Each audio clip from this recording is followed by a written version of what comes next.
Panalangin ng pagpapala para sa mga nagsusumikap kahit na mahirap.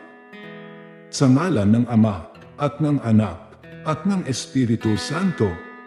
Amen. Panginoong naming Diyos, hindi po lingid sa inyo ang pagdurusa at paghihirap ng bawat tao lalo na sa panahong ito ng matinding kaginid.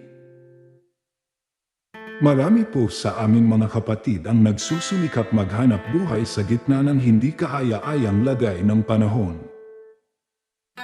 Sila po ang ipinakikiusap namin sa iyo ngayon, O Panginoon.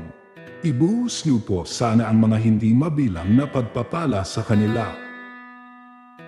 Ingatan niyo po sila laban sa mga panganib, sakuna, karamdaman, at kapahamakan. Sa kanilang mga halimbawa ay mamulat nawa ang aming mga kamalayan at mag-alab nawa ang aming mga puso sa pagmamalasakit sa aming kapwa-tao. Hinihiling po namin ito sa pangalan ni Jesucristo na aming Panginoon. Amen. Ama namin, sumasalangit ka. Sambahin ang ngalan mo. Mapasa amin ang kaharian mo. Sundin ang loob mo dito sa lupa para nang sa langit. Bigyan mo kami ng aming kakanin sa araw-araw. At patawarin mo kami sa aming mga sala, para ng pagpapatawad namin sa nagkakasala sa amin. At huwag mo kaming ipahintulot sa tukso, at iadya mo kami sa lahat ng masama. Amen. Aba Ginoong Maria, napupuno ka ng grasya.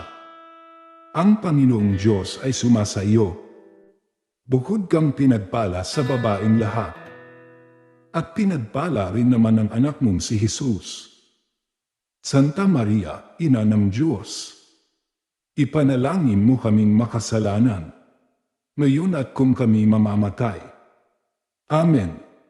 Luwalhati sa Ama, sa Anak, at sa Diyos Espiritu Santo, kapara noong unang-una, ngayon at magpasawalang hanggan.